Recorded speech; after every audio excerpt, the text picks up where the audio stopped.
നമസ്കാരം മക്കളെ, സുബർ സാറാണ്. നമ്മുടെ ഈ വർഷത്തെ +2 സേ ഇംപ്രൂവ്മെന്റ് എക്സാം എന്തായാലും ഇത്തിരി ലേറ്റ് ആവാനുള്ള സാധ്യതയുണ്ട്. അതിന്റെ കാരണം വേറൊന്നുമല്ല, നമ്മുടെ +2ന്റെ റെഗുലർ എക്സാമിന്റെ റിസൾട്ട് മെയ് 21-നാണ് ഇപ്പോഴത്തെ രീതിയിൽ കൂടെ ഡേറ്റ് പറഞ്ഞേക്കുന്നത്. ആ ഡേറ്റിൽ വന്നാൽ പോലും നമുക്ക് ഏകദേശം ഒരു 20-25 ദിവസത്തെ ഗ്യാപ്പ് കഴിഞ്ഞിട്ടേ +2 സേ എക്സാം നടക്കുള്ളൂ. അങ്ങനെ വരുമ്പോൾ ജൂൺ 15-ഓടുകൂടിയൊക്കെ സ്റ്റാർട്ട് ചെയ്യാനുള്ള സാധ്യതയുള്ളൂ. കാരണം നിങ്ങൾക്ക് ഇതിന്റെ റിസൾട്ട് വന്നാൽ തന്നെ കുറച്ച് ഗ്യാപ്പൊക്കെ തരും.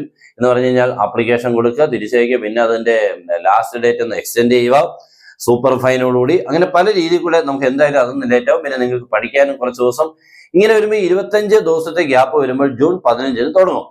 ഇന്നത്തെ എൻ്റെ വീഡിയോയുടെ ലക്ഷ്യം അതൊന്നും അല്ല. മെയിനായിട്ട് നമുക്കിപ്പോൾ ഇംപ്രൂവ്മെന്റ് റിസൾട്ട് വന്ന ശേഷം പല കുട്ടികൾക്കും സേ എഴുതേണ്ട ഒരു ആവശ്യം വന്നിട്ടുള്ളവരുണ്ടാവും. ഉറപ്പായിട്ടും ഇനി ഞാൻ സേയും കൂടെ എഴുതിയെങ്കിലേ പറ്റൂ. ചിലർക്ക് അങ്ങനെയല്ല, +2ന്റെ റെഗുലർ എക്സാമിന്റെയും കൂടെ റിസൾട്ട് വന്ന ശേഷം തീരുമാനിച്ചാൽ മതി എന്നുള്ളവരും ഉണ്ട്. എന്തായാലും ഉറപ്പായവർ, മീൻസ് +2 സേ എഴുതണമെന്ന് ഉറപ്പായവർ ഇപ്പോഴേ പഠിച്ചു തുടങ്ങിക്കോണം. അതൊന്ന് ഓർമ്മിപ്പിക്കുക എന്നുള്ളതാണ്. അല്ലാതെ ഇനിയും കുറച്ച് ലേറ്റ് ആയിട്ട് അതിന്റെ റിസൾട്ടൊക്കെ ഒന്ന് വന്നോട്ടെ അതൊക്കെ തുടങ്ങാം, നമ്മൾ ഒരിക്കലും അങ്ങനെ ചെയ്യരുത്.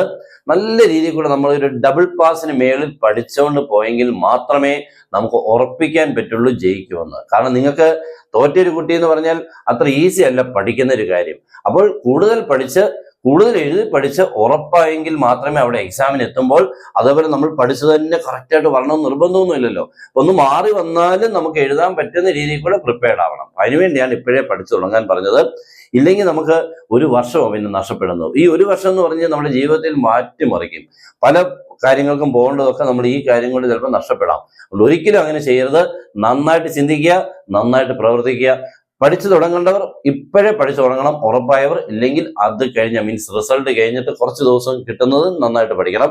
ഇപ്പോഴേ തീരുമാനിക്കണം എന്നില്ലാത്തവരുണ്ടല്ലോ, +2ന്റെ റിസൾട്ട് വന്ന ശേഷം എനിക്ക് മതി, അങ്ങനെയുള്ളവർ അങ്ങനെ, അല്ലാത്തവർ ഇപ്പോഴേ പഠിച്ചു തുടങ്ങുക. ഓക്കെ, അപ്പൊ നന്നായിട്ട് നിങ്ങൾ അതിനുവേണ്ടി ഇപ്പോഴേ മനസ്സ് വെച്ച് പഠിച്ചോണം. ഇല്ലെങ്കിൽ പിന്നെ നമുക്ക് പല നഷ്ടങ്ങൾ ഉണ്ടായാൽ നികത്താൻ പറ്റാത്തതായിരിക്കും. ഓക്കെ, അപ്പൊ അതൊക്കെ ഒന്ന് ഓർമ്മിപ്പിക്കേണ്ടി വരും. എല്ലാ കാര്യങ്ങളും നമ്മൾ പിന്നെ ഇതിനകത്ത് വരികയും ചെയ്യും. നിങ്ങൾ എല്ലാവരും നന്നായിട്ട് നമ്മുടെ ഈ ചാനൽ ഫോളോ ചെയ്തോണം. നിങ്ങൾക്ക് വേണ്ട എല്ലാ കാര്യങ്ങളും ഈ ചാനലിൽ കൂടെ നിങ്ങൾക്ക് കിട്ടും. സബ്സ്ക്രൈബ് ചെയ്ത് ബെൽ ബട്ടനൊക്കെ എനേബിൾ ചെയ്തിട്ടേക്കണം. സേ എക്സാമുമായിട്ട് ബന്ധപ്പെട്ട എല്ലാ സംശയങ്ങളും കാര്യങ്ങളും ആപ്ലിക്കേഷൻ കൊടുക്കുന്നതും എല്ലാം നമ്മുടെ ചാനലിൽ കൂടെ കൃത്യമായിട്ട് നിങ്ങൾക്ക് എത്തിച്ചിരിക്കും. ഓക്കെ, പിന്നെ സേ എക്സാമിന്റെ ആർക്കെങ്കിലും ക്ലാസ് വേണമെങ്കിൽ ജോയിൻ ചെയ്യാം. നമുക്ക് മാത്സ് ഉണ്ട്, ഫിസിക്സ് ഉണ്ട്, കെമിസ്ട്രി ഉണ്ട്. ഈ 3 സബ്ജക്റ്റും നന്നായിട്ട് നിങ്ങൾക്ക് ക്ലാസ് എടുത്തു തരും. ഉറപ്പിക്കുന്ന രീതിയിലുള്ള ക്ലാസ് ആയിരിക്കും. ജോയിൻ ചെയ്യാൻ താഴെ തന്നുള്ള നമ്പർ നിങ്ങൾക്ക് കോൺടാക്ട് ചെയ്യാം. ഓക്കെ, എല്ലാവർക്കും നന്നായിട്ട് ചിന്തിക്കാനുള്ള മനസ്സുണ്ടാവട്ടെ എന്ന് ഞാൻ പ്രാർത്ഥിക്കുന്നു. Good bye.